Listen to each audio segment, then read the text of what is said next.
Hi, welcome my YouTube family to my YouTube channel. People who don't know me, let me introduce myself. My name is Nidhi and I have a 13 years of experience. Out of 13 years, 9 years I have worked as a cabin crew and currently also I'm working as a cabin crew in an international airline.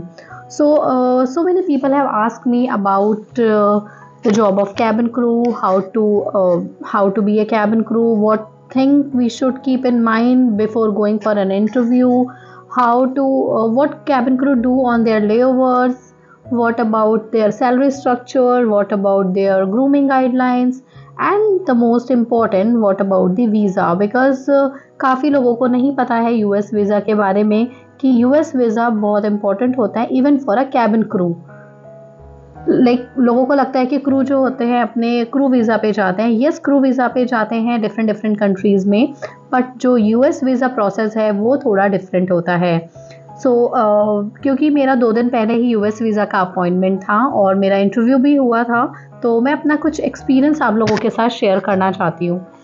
Basically first day क्या था, पहले तो हमने training के time पे ही, because अभी मैंने recently airline switch करी है, तो जस्ट नई एयरलाइन को मैंने ज्वाइन किया है। उस एयरलाइन में मैंने अप्लाई किया था यूएस वीज़ा के लिए, बिकॉज़ कंपनी की रिक्वायरमेंट है। Will be travelling to so many countries including US, and US में भी काफ़ी जगह हम लोग ट्रैवल करेंगे, तो उसके लिए हमने अप्लाई किया था यूएस वीज़ा के लिए। अप्लाई किया था I think in the month of November 2023 and currently it's May 24। तो आप लगा लीजिए कितना टाइम हो गया है। दिल्ली के लिए अपॉइंटमेंट मिलना बहुत डिफ़िकल्ट होता है, बट हमारा एक मेडियोकर होते हैं, एक ट्रैवल एजेंसी होती है जिसके थ्रू हमारा यूएस वीज़ा अप्लाई हुआ था। मेरे पास लिंक आया मेरे ईमेल पर, जिसमें मैंने अपनी डिटेल्स फिलअप करी हैं, जिसमें एक नॉर्मल डिटेल्स होती हैं। लाइक आपका नेम, आपका एड्रेस, आपकी family background, anyone is staying in US, and your work experience, your qualification, what ever think they feel so they ask you. And in fact आपका जो सोशल मीडिया अकाउंट होता है, आपका फेसबुक, आपका Instagram, आपका LinkedIn account, आप किसी भी सोशल मीडिया प्लेटफॉर्म पे अगर हैं तो वो भी इन्फॉर्मेशन उनको देनी होती है। तो प्लीज़ अपना रिकॉर्ड सब जगह से क्लियर रखिएगा। जगह कोई भी ऐसे कमेंट्स नहीं करने चाहिए हमें किसी भी सोशल मीडिया प्लेटफॉर्म पे, जो कि बाद में जा कर के आपके करियर में प्रॉब्लम करे। That was the process. Apply करने के कुछ दिनों के बाद मेल आ जाती है कि that your documents are perfect, your details has been submitted to the embassy, to the immigration department. अब आपका नेक्स्ट प्रोसेस होगा your interview and your biometric. उसके लिए वी विल इन्फॉर्म यू, ये उनकी तरफ से मेल आती है अगर आपके सारे डॉक्यूमेंट्स ठीक होते हैं। अगर आपके डॉक्यूमेंट्स में कुछ प्रॉब्लम आती है तो उस केस में फिर वो आपको मेल करते हैं। उस मेल में वो मेंशन करते हैं कि like you need to attach your contract letter once again, you need to attach your photograph again, whatever problem they feel they will ask you again, so they have fully right to ask you, to be precise. Then उसके बाद में मेरा जो interview की date थी वो थी 6th of May। 6th of May पे इंटरव्यू नहीं, बेसिकली बायोमेट्रिक था मेरा। 6th of May पे मे को हम लोग बायोमेट्रिक ले गए थे। तो उसके लिए क्या क्या प्रिपरेशन करनी होती है गाइस, अच्छे से ग्रूम होके जाना है, अच्छे से अपने ग्रूमिंग का ध्यान रखना है, अपना फॉर्मल्स पहनने हैं, एंड सेकंड जो आपको इम्पोर्टेंटली याद रखना है, अपने सारे डॉक्यूमेंट अपने साथ लेके जाने हैं। और ये आपको जाना होता है शिवाजी मेट्रो, जो शिवाजी स्टेडियम मेट्रो स्टेशन है दिल्ली में, वहाँ जाना होगा।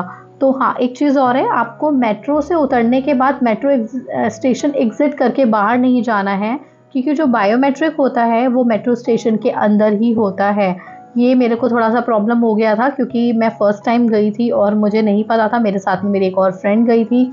हम दोनों सोच रहे थे कि शायद हमें बाहर जाना है, क्योंकि जो एड्रेस आया था मेल में उसमें यूएस एम्बेसी का एड्रेस लिखा था, तो वी वर थिंकिंग कि हमें एम्बेसी जाना है, बट नहीं, एम्बेसी नहीं जाना है। जो फर्स्ट स्टेप होता है हमारा वो होता है हमारा शिवाजी स्टेडियम मेट्रो स्टेशन में अंदर जाना है। ठीक है, जब आप अंदर जाएंगे वहाँ पे आप देखेंगे बहुत सारी डिफरेंट एम्बेसी के लिए लाइन लगी होगी, चाइना के लिए, टर्की के लिए, कनाडा के लिए, डिफरेंट कंट्रीज़ के लिए। तो आप यूएस वाली लाइन में लग जाएंगे।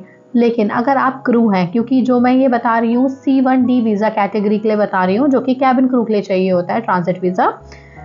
एंड C1D वीज़ा के लिए आपको अपनी कंपनी से एक NOC भी लेनी होती है। NOC लेने के लिए आपको अपनी कंपनी के हेड ऑफिस जाना होता है, वहाँ से आप NOC कलेक्ट करेंगे। NOC कलेक्ट करने के बाद में आपको अपने फर्स्ट डे बायोमेट्रिक ले जाना होता है। हालांकि फर्स्ट डे आपकी NOC कोई चेक नहीं करता है, but for a safer side अपने डॉक्यूमेंट सारे कंप्लीट होने चाहिए, सो दैट अगर they ask you, you should not be blank. Because एक बार अगर आपका वीज़ा रिजेक्ट हो जाता है तो it takes 6 month to get your visa again, I mean to get the appointment again. You can not apply before 6 months. Then आपका जो mail आएगी, मेल में आपको एक कंफर्मेशन, अपॉइंटमेंट कंफर्मेशन लेटर आता है, जिस मेल में लिखा रहता है कि like you have been schedule for your visa interview on so and so that at this location. उसमें 2 अटैचमेंट होते हैं। एक अटैचमेंट होता है DS-160 फॉर्म का, और एक अटैचमेंट होता है आपका वीज़ा कंफर्मेशन, अपॉइंटमेंट कंफर्मेशन का। तो ये मैं आपको दिखा देती हूँ, ये देखिए, ये है confirmation, appointment confirmation. And then second मैं आपको दिखा देती हूँ, ये है US department of states council electronic application sent DS-160 form. तो ये दोनों फॉर्म आपको ले जाने मैंडेटरी होते हैं। फर्स्ट डे आप ये लेके जाएंगे। उसके बाद में सिंपल सा प्रोसीजर है, सिंपल सा है, कुछ नहीं, but yes make sure you are bringing someone with you either. और वहाँ पर लॉकर्स होते हैं, क्योंकि कोई भी electronic gadgets including your mobile phone, smart watch, your earphones, ये सब अलाउ नहीं होता है। तो इनफैक्ट आपका हैंडबैग भी अलाउ नहीं होता है, लेकिन बायोमेट्रिक में आप अपने साथ हैंडबैग ले जा सकते हैं, कोई प्रॉब्लम नहीं है। बट बायोमेट्रिक वाले दिन आपको याद रखना है, आपको ग्रूम होके जाना है, आपको फॉर्मल्स पहनने हैं, अपना मोबाइल फ़ोन नहीं लेके जाना है, स्मार्ट वॉच नहीं लेके जाना है, ईयरफोन्स या कोई भी इलेक्ट्रॉनिक गैजेट नहीं लेके जाना है। इफ़ इन केस आप लेकर आए हैं तो उसके लिए वहाँ पे लॉकर्स होते हैं, और they will charge you 200 rupees minimum for 1 hour, 1 और 2 आवर। तो बेटर है आपके साथ अगर कोई गया है, आपका कलीग, आपका फ्रेंड, तो बेटर है, क्योंकि अननेसेसरी 200 रुपये देना I don't think it worth. But yes, अगर आपके साथ कोई भी नहीं है तो सबसे सेफेस्ट ऑप्शन है लॉकर।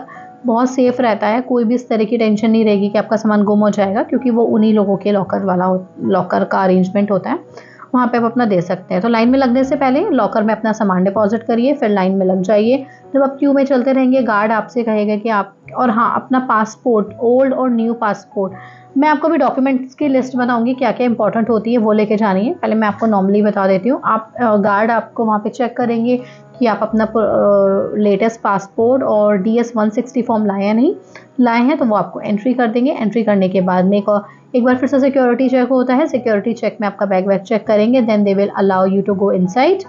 एंड अंदर जाकर के काउंटर्स लगे होते हैं, 1 2 3 4 करके डिफरेंट काउंटर्स लगे होते हैं, और उन काउंटर्स पे 1 बाय 1 वो लोग बुलाते हैं बायोमेट्रिक के लिए। They won't ask you anything, they will ask you just your name and your company name। if crew का ही मैं आपको बेसिकली प्रोसीजर बता रही हूँ, क्योंकि बहुत सारे कैबिन क्रू की मेरे पास रिक्वेस्ट आई थी कि आपका वीज़ा हो गया, कैसे आपने किया, क्या क्या होता है, कैसे करना होता है, बहुत सारे क्वेश्चंस थे। तो आई थॉट एक सिंपल सी वीडियो बना लेते हैं, शॉर्ट वीडियो, जिसमें मैं आपको पूरा ब्रीफ करूँगी। बायोमेट्रिक हो जाएगा, बायोमेट्रिक होने के बाद आप बाहर आइए, अपना फ़ोन वगैरह ले लीजिए, and then you are free for the day. इस प्रोसेस में मैं आपको बता देती हूँ, क्योंकि मेरा अपॉइंटमेंट था 10 बजे का, मैं घर से निकल गई थी 7 बजे, and I don't wanted to take any chance. फिर मैं मेट्रो से गई थी, तो मेरे मेट्रो स्टेशन से वहाँ तक पहुँचने में भी मुझे 1.5 आवर लग गया था।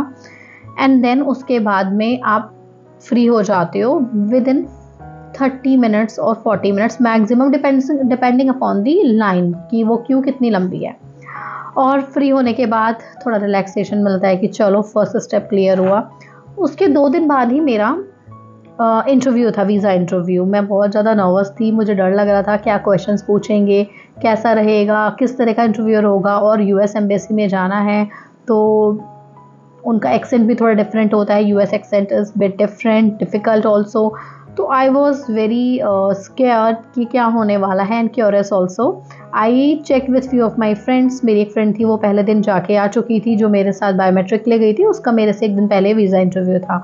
तो मैंने उससे भी पूछ लिया था कि भाई कैसे कैसे करना है, आप कैसे गए हो, मुझे सब कुछ बताओ। तो उसने बताया देखो वहाँ पर भी फ़ोन अलाउ नहीं होंगे, वहाँ पे तो इनफैक्ट आपका बैग भी नहीं अलाउ होगा, सिर्फ आपको अपनी डॉक्यूमेंट की फ़ाइल लेके जानी होगी, that's all is allowed, otherwise कुछ भी अलाउ नहीं है, not even your water bottle, सब कुछ आपको बाहर छोड़ के जाना होगा। तो मैं जब वहाँ पर पहुँचती हूँ शांति पथ पे यूएस एम्बेसी, पहुँचने के बाद में उस दिन तो खैर मुझे मॉर्निंग में मेरे हस्बैंड ने ड्रॉप कर दिया था, क्योंकि इतना अर्ली मॉर्निंग जाना था। मेरा अपॉइंटमेंट था 8:10 का इंटरव्यू का, और 8:10 जाने के लिए मुझे मेरे घर से निकलना पड़ा था 6 ओ क्लॉक, क्योंकि 6 ओ क्लॉक निकल के we reach there by 6:30, half an hour में पहुंच गए थे, ज़्यादा टाइम नहीं लगा। 6:30 पहुंचे तो देखा वहाँ पे पूरी लाइन लगी हुई थी। फिर मुझे क्योंकि फ़ोन भी सबमिट करना था और हस्बैंड को आगे ऑफिस जाना था, तो I couldn't ask him to wait for me.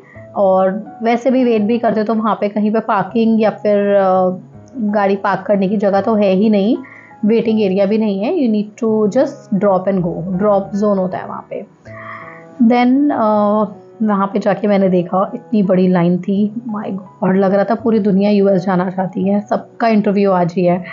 Then left side में एक लाइन थी, उस लाइन में मैं लगी, मैंने पूछा मुझे कुछ क्रू दिखाई दिए, तो आई आस्क्ड देम कि you are here for the visa interview, they said yes we are here but what time is your appointment, I said 8:10, they said you need to run because you know 8:10 is already they are making a queue, so you need to go to that queue. I said okay, but मैंने तब तक अपना phone भी deposit नहीं किया था, मुझे बहुत डर लग रहा था कैसे होने वाला है। देन मेरी फ्रेंड क्योंकि गई थी, उसने मुझे बता दिया था एम्बेसी के बिल्कुल पीछे ही है एक ना झोपड़ी टाइप की बना रखी है, एक बहुत ही कच्चा कच्चा सा रास्ता है, झोपड़ी बना रखी है, टेम्पल है, टेम्पल से स्ट्रेट टेम्पल है, लेफ़्ट में एक स्टीव रोड जा रही है, रोड नहीं है बेसिकली, वो ऐसे कच्चा बना हुआ है, उसमें आप जाएंगे तो अंदर जा कर के फ़ोन डिपॉजिट हो रहे थे। एक झोपड़ी है बिल्कुल नॉर्मल सी, वहाँ तक जाने का जिनके पास कन्वेंस नहीं है, देवर चार्जिंग 200 रुपीज़ ऑटो वाले, आप समझ लीजिए अराउंड होगा आपका 500 मीटर्स, 500 मीटर्स के लिए देवर चार्जिंग 200 रुपीज़, क्योंकि सबको पता था कोई और ऑप्शन नहीं है। तो बट क्योंकि मैं तो गाड़ी से थी तो मैं वहाँ चली गई, फटाफट मैंने अपना फ़ोन डिपॉजिट किया। फ़ोन डिपॉजिट करने के अगेन 100 रुपीज़ मैंने उनको दिए, मैंने बोला भाई मेरा फ़ोन अच्छे से रख लेना, क्योंकि फ़ोन के बिना तो कुछ हो ही नहीं सकता, और फ़ोन रहता है ना तो थोड़ी हिम्मत बनी रहती है कि अगर कोई दिक्कत हुई, कन्फ्यूज़न हुआ, आप गूगल कर लोगे, लेकिन क्योंकि वहाँ पे तो फ़ोन ही अलाउ नहीं है, तो वो मेरे लिए थोड़ा सा डिफ़िकल्ट था। बट एनीवेज़ वो तो रूल है, हमें प्रोसीजर जो है उसको फॉलो करना ही पड़ेगा, रूल को फॉलो करना पड़ेगा। देन मैं वापस फ़ोन रखा, वापस गाड़ी से आई, he drop me, he went to office and then I stand in the queue. जब मैं क्यू में खड़ी होती हूँ तो देखते हैं कि वहाँ पे ना हर तरह के लोग आए हुए हैं, old age, infant, kids, wheelchair people, हर तरह के क्राउड आए, हर तरह के लोग। तो वहाँ देख कर के मुझे लगा कि यार थोड़ा सा हिम्मत बनी कि चलो इतने लोग आए हैं, इसी में मैं भी लग जाती हूँ।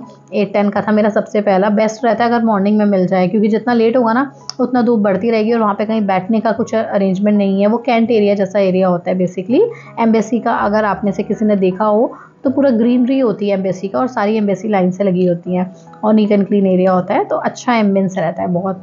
और एक अलग ही क्यूरियोसिटी थी मुझे कि अब क्या होने वाला है, क्या होने वाला है। देन उन्होंने सिक्योरिटी चेक किया, सिक्योरिटी चेक करने के बाद हम अंदर एक रो से जो एक क्यू से अंदर जाते हैं, एक बड़ा सा गेट था, उस गेट में गए तो अगेन वहाँ पे सिक्योरिटी चेक हो रहा था। सिक्योरिटी चेक बहुत ज़्यादा होता है, बहुत ज़्यादा होता है भाई, यूएस एम्बेसी में जा रहे हैं आप तो ऑफ कोर्स सिक्योरिटी चेक तो होना ही है।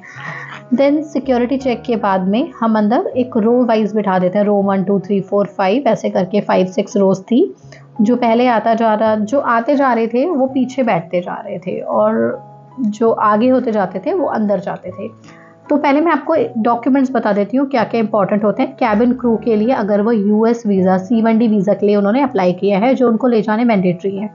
फर्स्ट मोस्ट इम्पॉर्टेंट का जो डॉक्यूमेंट होता है DS-160, जो कि आपकी मेल में आता है। सेकंड होता है अपॉइंटमेंट कंफर्मेशन, जो कि आपकी मेल में आता है। थर्ड होता है आपका current passport and old passport. Fourth आपका होता है आपका 3 इयर्स का ITR, अगर आपके पास है तो आप ले जा सकते हैं, नहीं है तो कोई बात नहीं, मेरे पास था मैं ले गई थी। फिफ्थ आपका होता है आपकी ये 3 मंथ्स की सैलरी स्लिप। 3 मंथ की सैलरी स्लिप के अलावा they will check your this bank statement 3 months का। सेवेंथ आपको ले जाना होता है अपना कॉन्ट्रैक्ट, जो कि एयरलाइन का आपका कॉन्ट्रैक्ट साइन किया होता है, वो ले उसकी कॉपी। एट्थ आपको ले जाना होता है अपना अपॉइंटमेंट लेटर की कॉपी, 9th आपको कंपनी आईडी की कॉपी, 10th आपको फोटोग्राफ्स जो यूएस वीज़ा के लिए आपने क्लिक करवाए होंगे वो फोटोग्राफ्स लेके जाने हैं, और if I am not missing I think yes most important NOC लेके जानी होती है। तो ऐसे करके हमारे टोटल 11 चीज़ें होती हैं जो आपको लेकर जानी होती हैं। साथ में एक पेन रख के ले जाना, रिक्वायरमेंट होती नहीं है बट फिर भी जब इतना ले जा रहे हो पेन ले जाना, कंपनी में वर्क करो तो कंपनी आईडी भी ले जाना, वो भी रिक्वायरमेंट नहीं होती है but I would suggest you to keep it safer side. Then अंदर गए, वहाँ जाके देखा बहुत लंबी लाइन थी, एक ही कॉमन लाइन थी सबके लिए जिसमें ओल्ड एज लोग भी थे, यंग भी थे, गर्ल्स भी थी और मेंस भी थे, बच्चे भी थे, व्हील चेयर भी थी, सबके कॉमन लाइन थी बट फिर भी वो प्रेफरेंस दे रहे थे सीनियर सिटीजन्स को और व्हील चेयर वाले लोगों को प्रेफरेंस मिल रहा था। एंड आफ्टर दैट जब हम उस लाइन में लगते हैं तो जैसे हम एंटर करते हैं सबसे पहले आपको यूएस का फ्लैग दिख जाएगा, नेशनल फ्लैग दिख जाएगा, उसके सामने आपको प्रेसिडेंट का फ़ोटो दिख जाएगा, वाइस प्रेसिडेंट का फोटोग्राफ दिख जाएगा, मिस कमला हैरिस एंड जो बाइडन, इनके फोटोग्राफ बड़े बड़े मतलब पोस्टर्स लगे रहते हैं, अंदर जाने के बाद बड़े बड़े फ्लैग लगे रहते हैं, आपको फील आ जाती है कि आप यूएस एम्बेसी आए हो। फिर जब अंदर जाके ना वो आपको बोलते हैं कि अब आपको 1 by 1 बायोमेट्रिक ले जाना है। अगेन बायोमेट्रिक था, तो मुझे लग रहा था पता नहीं क्योंकि सुबह से निकली हुई हूँ और मॉइस्चर हाथों पे ना हो या ड्राई ना हो गए हो, होगा नहीं होगा, बट लकीली सब कुछ ठीक से हो गया, बायोमेट्रिक हुआ। जैसे ही बायोमेट्रिक हुआ उसके बाद उन्होंने बोला next now you go for the next round, that would be your interview round, for that you need to stand in a queue. फिर इंटरव्यू के लिए मैं क्यू में खड़ी हुई, थोड़ा डर लग रहा था क्योंकि जैसे मैं विंडो, जैसे होता है ना बैंक की विंडोज़ होती हैं वैसी विंडोज़ बनी हुई थी, सब में यूएस एम्बेसडर्स अंदर बैठे हुए थे जो कि इंटरव्यूअर थे, वो इंटरव्यू ले रहे थे और थोड़ा सा एक्साइटमेंट था, डर भी था और लग रहा था नेगेटिव थॉट्स भी आ जाते हैं कि कहीं ऐसा ना हो कि रिजेक्ट हो जाए, हालांकि डर बहुत ज़्यादा लग रहा था। लेकिन जैसे उन्होंने बोला कि okay now your turn, go to the counter number 7, then I went to the counter number 7। वहाँ पे एक यूएस, वहाँ पे अंदर फिरंगी था तो मुझे लगा कि पता नहीं क्या पूछेगा। Then I went, I wished him, because आपको proper well groom well dress जाना होता है, कहीं ना कहीं आप अपनी कंपनी भी रिप्रेजेंट कर रहे हैं, along with your country you are also representing your company also, तो आपको वेल ग्रूम वेल बिहेव रहना होता है वहाँ पे। ऐसा नहीं है कि आप कुछ भी फॉर लैंग्वेज यूज़ कर रहे हैं, कुछ भी पहन के जा रहे हैं, पूरे स्टेशन में जा रहे हैं, नहीं, you have to be well groomed अगर आप अपने इंटरव्यू के लिए जा रहे हैं। डजेंट मैटर यूएस वीज़ा हो या कोई भी हो, नॉर्मल इंटरव्यू के लिए भी जाना है आपको वेल ग्रूम्ड होना चाहिए, अपना हेयर डू अच्छे से, अपना मेकअप अच्छे से, अपना अच्छा formal attire, shoes neat and clean, hand bag या जो भी आप कैरी कर रहे हैं सब कुछ बहुत अच्छे से लेने जाना चाहिए। एक आपका इम्प्रेशन वही पड़ता है, फर्स्ट इम्प्रेशन ही वही होता है।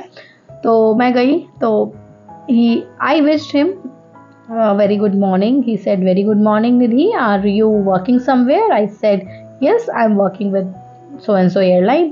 He said it's been how long you're working with this company? I said it's been 10 months only. Then he asked me, okay, what about your previous experience? I told him I was working as a cabin crew for 8 years with a different airline. Then he was asking, okay, tell me about your fam flight. I mean, उनको सब knowledge होती है, ये मत सोचना कोई knowledge नहीं होता, सब पता होता है। He asked me, tell me what a fam flight, when did you have your fam flight, first fam flight? I said it was in the month of the February. He said okay, so Nidhi, your visa is approved. So I was so happy कि oh my god हो गया approve, बस यही था, मैं इतना डर रही थी। बट येस, जो और लोग खड़े थे ना उनसे जो क्वेश्चंस वो पूछ रहे थे, मैं आपको एक नॉर्मल भी बता दूँ कि कौन कौन से क्वेश्चंस पूछते हैं, बट उन्होंने मुझसे बस इतना ही पूछा ना, आई वाज सो हैप्पी कि बस हो गया मेरा। And then he said congratulations. I said thank you so much, have a nice day. He said okay, you can leave for the day. Then I went out और I was so happy। फिर मैं भाग के फटाफट गई पीछे जो phone जहाँ पे सबमिट किया था वो लेने के लिए। And it took me, can you believe, it took me only 5 minutes to reach there, जिसके लिए मैं इतना लंबा गई थी ना, मतलब लोगों को जो 200 रुपये चार्ज कर रहे थे वो मैं बच गई, मुझे नहीं पे करने। 5 मिनट में पीछे पहुँच गई, मैंने फ़ोन लिया and then I took a auto। and yes, let me tell you one more thing कि ये कैबिन क्रू का प्रोसीजर बताया मैंने, नॉर्मल जो कॉमन लोग होते हैं उनका ये सब प्रोसीजर नहीं होता है। उनको ड्रॉप बॉक्स में अपने डॉक्यूमेंट्स भी डालने होते हैं। मुझसे उन्होंने कोई डॉक्यूमेंट्स नहीं मांगे, सिर्फ एनओसी चेक करी थी इंटरव्यू के टाइम पे, मैंने वो दिखा दी थी कंपनी लेटर। उसके अलावा कोई डॉक्यूमेंट नहीं मांगे, कोई क्वेश्चंस नहीं पूछे। बट मैं आपको और लोगों के एक्सपीरियंस बताती हूँ, जो और लोग वहाँ पे थे उन्होंने मुझे बताया कि क्या क्या क्वेश्चंस पूछे। तो एक से पूछा why you want to go US and what do you do currently and where all cities have you been already, where all countries you have been already, and they were asking why you want to go only in US, like why don't you want to go to other country, and then they were asking कि what if अगर आपका reject हो जाता है तो what would you do, will you reattempt or what। सो वो सारे question सबसे पूछ रहे थे और काफ़ी सारे लोग थे जो वहाँ पे ना खुशी से नाच रहे थे। खैर मैं नाची तो नहीं इतना, मतलब तो नहीं, लेकिन यस मैंने जब वहाँ पे लोगों को देखा तो आई वॉज सो हैप्पी कि चलो इतना लंबा प्रोसीजर था और मेरे को हार्डली 8:10 का इंटरव्यू था। I was standing in a queue around 7:45 and then मैं फ्री हो गई थी 8:45 तक। टोटल मुझे 1 आवर लगा सारे प्रोसीजर में। इतना अच्छा मैनेजमेंट है, सब कुछ सिस्टमेटिक तरीके से था, लोग भी अच्छे से बिहेव कर रहे थे। तो ये था मेरा पूरा एक्सपीरियंस। इस तरह की और भी वीडियोस मैं आपके साथ शेयर करूंगी जिसमें मैं आपको शेयर करूं कि कैबिन क्रू लेओवर्स पे क्या करते हैं, कैबिन क्रू की लाइफ कैसी होती है, कैबिन क्रू की एक फैम फ्लाइट होती है, चेक फ्लाइट होती है, उनके बारे में, कैबिन क्रू के अकोमोडेशन के बारे में, ट्रेनिंग के बारे में, वो सारी वीडियोस मैं आपके साथ 1 बाय 1 धीरे धीरे सारी शेयर करूंगी, अपना एक्सपीरियंस शेयर करूंगी आपके साथ। और अगर आपको मेरी वीडियो पसंद आई है तो प्लीज़ इसको लाइक करिए, कमेंट करिए आपको क्या चीज़ है जो सबसे ज़्यादा इंटरेस्टिंग लगी इस वीडियो में, एंड क्या ऐसा कौन सा चीज़ था इस पूरे प्रोसीजर का यूएस वीज़ा का जो आपको बड़ा इंटरेस्टिंग लगा। एंड देन प्लीज़ सब्सक्राइब करिए मेरे चैनल को। Till then thank you, bye bye.